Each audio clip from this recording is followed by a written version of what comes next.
नमस्कार दोस्तों, अभी करीब दोपहर के 1:30 बज रहे हैं और आज मैं आपको एक जो वेब सीरीज़ चल रही है गवर्नर, उसके बारे में बताना चाहता हूँ। उस वेब सीरीज़ को मैंने कल ही ओटीटी चैनल पर देखा है। तो दोस्तों, ये वेब सीरीज़ काफ़ी अच्छी है और काफ़ी दिल को छूने वाली है। तो दोस्तों, इस वेब सीरीज़ में क्या दिखाया गया मैं आपको बताता हूँ। ये कार्यकाल है और या आप कह सकते हैं ये समय है सन 1990 से 91 के बीच का, जब भारत में काफ़ी आर्थिक संकट आया था। और सन 1989 के अंत में विश्वनाथ प्रताप सिंह की सरकार जो है अल्पमत के कारण गिर गई थी और चंद्रशेखर जी ने कांग्रेस के समर्थन से अपनी सरकार का गठन किया था।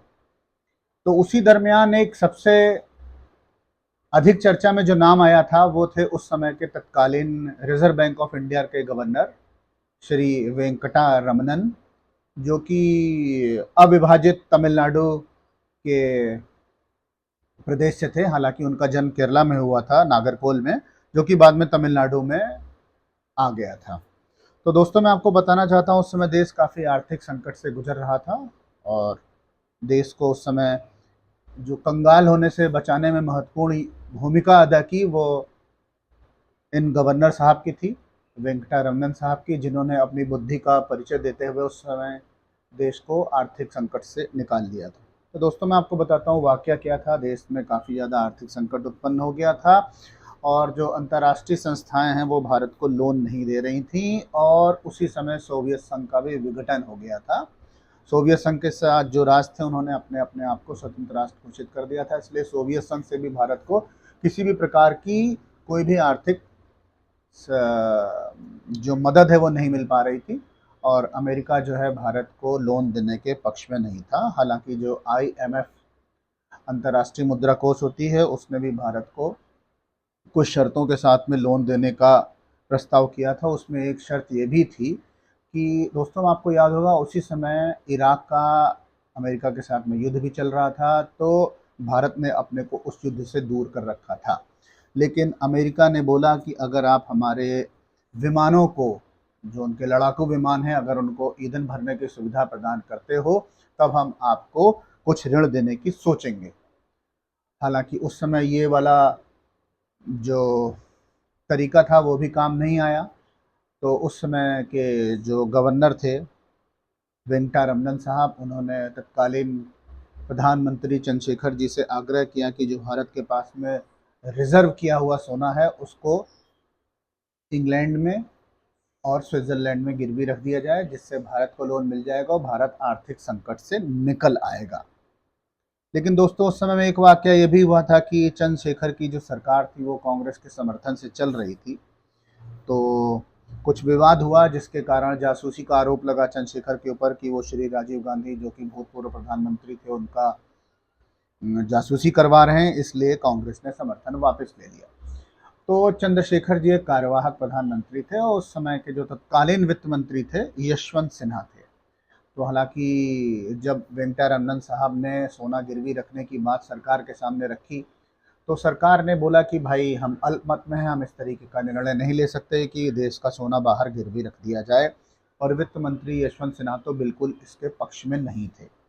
लेकिन उस समय के तत्कालीन जो गवर्नर साहब के नीचे नंबर 2 की पोस्ट होते हैं, उसको हम बोलते हैं, अगर आप कह सकते हैं, डिप्टी गवर्नर। तो उस समय के जो डिप्टी गवर्नर थे उन्होंने वित्त मंत्री के पास में जाकर उनको कन्विंस किया, उनको मना लिया और उन्होंने उस पर दस्तखत कर दिए कि सोना को गिरवी रख दिया जाए। लेकिन चंद्रशेखर जी चूंकि अल्पमत में थे तो उन्होंने इस कार्य को करने में असमर्थता जताई।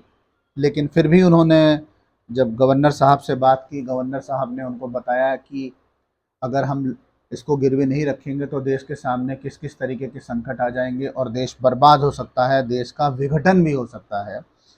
इसलिए उन्होंने, चंद्रशेखर जी ने, उस समय के विपक्ष के जो महत्वपूर्ण नेता थे जैसे श्री अटल बिहारी वाजपेयी और अन्य नेताओं के साथ में विचार विमर्श किया। तो उन नेताओं ने भी चंद्रशेखर जी को सोना गिरवी रखने के लिए कह दिया और मतलब एक तरीके से अपनी सहमति दे दी, जिससे चंद्रशेखर जी ने उस पर हस्ताक्षर कर दिए और जो देश का सोना था वो स्विट्ज़रलैंड और इंग्लैंड में गिरवी रखा गया और उससे जो धन प्राप्त हुआ उससे भारत को आर्थिक संकट से निकाल लिया गया।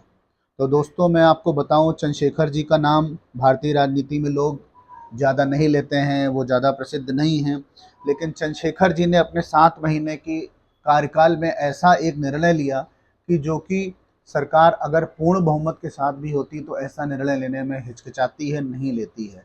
और मैं तारीफ़ करूंगा उस समय के गवर्नर वेंकटरमन साहब, जिन्होंने अपनी बुद्धि का सूझबूझ परिचय देते हुए भारत को आर्थिक संकट से निकाला। और उन्होंने कभी भी इसका प्रचार नहीं किया कि उन्होंने देश के लिए क्या किया। और आज भी वो, अगर हम बात करें तो वो गुमनाम ही हैं, उनका कोई नाम नहीं लेता है। अभी आज की डेट में कोई अगर 100 रुपया भी दान करता है या 1000 भी दान करता है तो ऐसा गाना गाता है कि उसने जाने क्या कर दिया। तो दोस्तों, वेंकटरमन जी और चंद्रशेखर जी के जैसे विशाल हृदय वाले और दूरदर्शी सोच वाले और ईमानदार छवि वाले व्यक्तियों के कारण ही हमारा जो देश है आज विश्व की तीसरी या चौथी अर्थव्यवस्था बन गया है।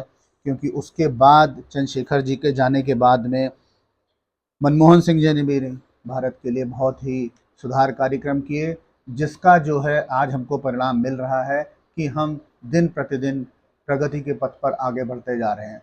तो दोस्तों, मेरा आपसे निवेदन है कि जब भी आपको समय मिले तो आप ये गवर्नर वेब सीरीज़ को ज़रूर देखिएगा।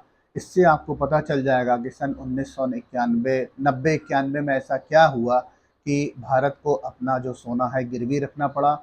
और उस सोने को गिरवी रखने में रिज़र्व बैंक ऑफ इंडिया, जो कि भारत की महत्वपूर्ण बैंकिंग संस्था है, उसने महत्वपूर्ण योगदान दिया। और उसमें सबसे महत्वपूर्ण योगदान उस समय के तत्कालीन गवर्नर एस वेंकटरमन साहब का था, जो कि बहुत ही विशाल हृदय वाले, ईमानदार और सूझबूझ और अद्भुत प्रतिभा के धनी थे। तो मैं उनको प्रणाम भी करता हूँ और इसी के साथ मैं अपना ब्लॉग समाप्त करता हूँ। नमस्कार, धन्यवाद।